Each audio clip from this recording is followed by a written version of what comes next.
सुबह उठ के प्लीज आप आधा घंटा एक्सरसाइज जरूर करो।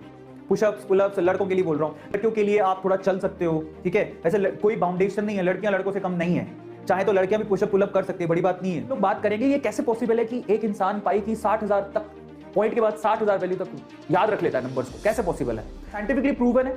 सबसे पहले कोई टॉपिक चूज कर लो, कोई भी कर लिया, और उस टॉपिक को ना आप किसी को भी घर पे अगर कोई बच्चा है उसको पढ़ाओ, उसको समझ में आए नहीं आए फर्क नहीं पड़ता, उसको बिठा लो और उसको पढ़ाओ।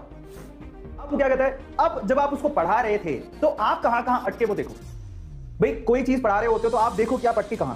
अब खुद को तो समझ में आ जाता है, इंसान खुद से तो नहीं झूठ बोल सकता, समझ में आ गया? तो खुद को समझ में आ जाएगा कि आपने मिस्टेक्स कहां करी। उन मिस्टेक्स को आइडेंटिफाई करो और उन मिस्टेक्स को फिर से रिव्यू करो। रिव्यू का मतलब आप किसी टॉपिक को पढ़ाते टाइम कहां पे अटके, आइडेंटिफाई करने के बाद क्यों अटके, कारण क्या था, क्या तुम्हें उस कॉन्सेप्ट में क्लैरिटी नहीं थी तो टॉपिक को खोल के देखो, कॉपी को खोल के देखो जाके, या फिर जिस टीचर ने पढ़ाया था उसने कैसे पढ़ाया था उसको चेक करो। रिव्यू करने के बाद फिर से उस टॉपिक को उस बच्चे को पढ़ाओ, क्या सिराने को पढ़ाओ। समझ में आ गया? जिस वक्त आप खुद सेटिस्फाई हो जाओगे कि नहीं यार अब तो मैंने जो पढ़ाया बेसिकली वो प्रॉपरली उसे भी समझ में आ गया होगा, क्योंकि मैं इस चीज को समझ पा रहा हूं, तो समझ लेना वो टॉपिक आपको अच्छे से याद हो जाएगा। और मैं अपनी टाइम में क्या करता था कि किसी बच्चे को नहीं पढ़ाता था, इनफैक्ट मैं क्या करता था कि सामने पिलो पड़ा, पिलो को ही रख लिया, हाँ भाई पढ़, उसको तो पीछे से चांटा भी मारोगे तब भी चलेगा, उसको कौन सा लग नहीं है, तो हाँ पिलो वो नहीं होता सिराना, उसको रख लिया, हाँ देखो ऐसे होता है। मैं करता था, मैं बहुत करता था।